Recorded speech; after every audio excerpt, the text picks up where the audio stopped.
आपल्याला 20 तारखेला मतदान करायचं आहे आणि मतदान करत असताना आपल्याला 2 मशीन येणार आहेत. एक मशीन लोकसभेची आणि दुसरी मशीन विधानसभेची. आणि एक लोकसभेच्या जेवढे मशीनवर चिन्ह असतील त्या चिन्हापैकी पंजा या निशाणी समोर बटन दाबायचं आहे आणि बटन दाबल्यानंतर मशीनीचा आवाज आला तरच आपलं मत झालेलं आहे किंवा मतदान झालं असं समजायचं. दुसऱ्या मशीनवर गेल्यानंतर जेवढे चिन्ह दिसतील त्या चिन्हापैकी पंजा या निशाणी समोर बटन दाबायचं आहे. एवढी विनंती करण्यासाठी मी आपल्या समोर विचार मांडत आहे. मित्र, या महाराष्ट्रामध्ये जातीवादी शक्तीला रोखण्यासाठी म्हणून महाविकास आघाडीची निर्मिती झाली आहे. या महाविकास आघाडीचे नेते उद्धवजी ठाकरे साहेब, शरदचंद्र पवार साहेब आणि देशाचे नेते भावी पंतप्रधान राहुलजी गांधी, मल्लिकार्जुन खरगे साहेब यांच्या विचारातून महाविकास आघाडीची निर्मिती झाली आहे. आणि या महाविकास आघाडीच्या माध्यमातून या राज्याला न्याय मिळण्यासाठी, गरिबाला न्याय मिळण्यासाठी, महिलांना न्याय मिळण्यासाठी, सुशिक्षित बेकारांना न्याय मिळण्यासाठी त्याच्यामध्ये जाहीरनामा प्रसिद्ध केलेला आहे.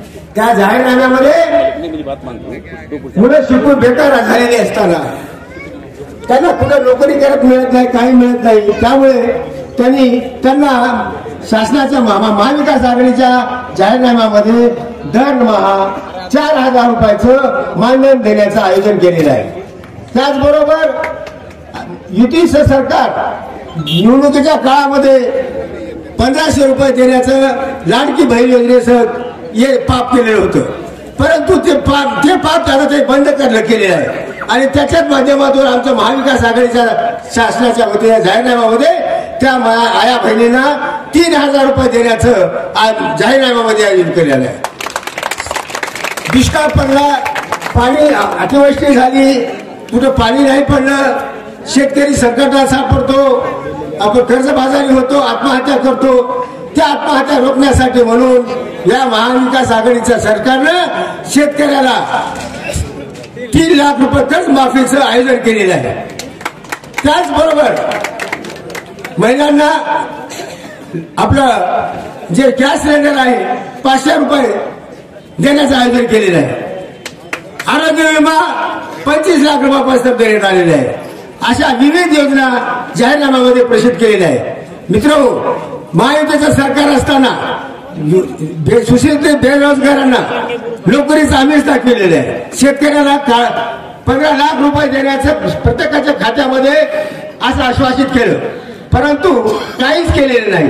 शेतकऱ्याला हमी भाव देऊ, शेतमजुराला भाव देऊ, महिलांना सुरक्षितता नाही, अशा अनेक प्रश्न मांडले असताना सुद्धा त्याला खोटं आश्वासनाला बळी पडू नका.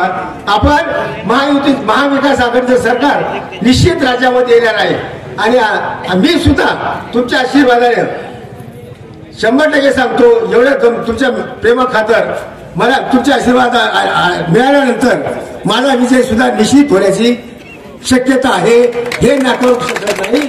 आणि लोकसभेचे उमेदवार रवींद्र पाटील चव्हाण साहेब सुद्धा 2 लाख ते 1.5 लाख ते 2 लाख मतांना येण्याची दाट शक्यता आहे. आणि महाविकास आघाडीचं सरकार निश्चित राज्यामध्ये जास्तीत जास्त स्पष्ट बहुमत येणार आहे, याच्यामध्ये काही शंका करायची नाही.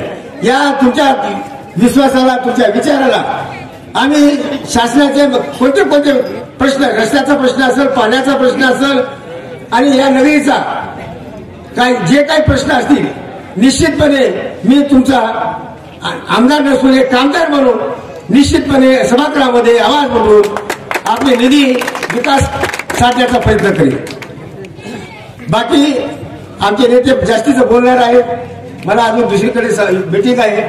मी सर्वांची माफी मागतो आणि आपण येणाऱ्या 20 तारखेला पंजा या निशाणी समोर बटन दाबून जास्तीत जास्त मतानं विजयी करावं, एवढं बोलतो, थांबतो.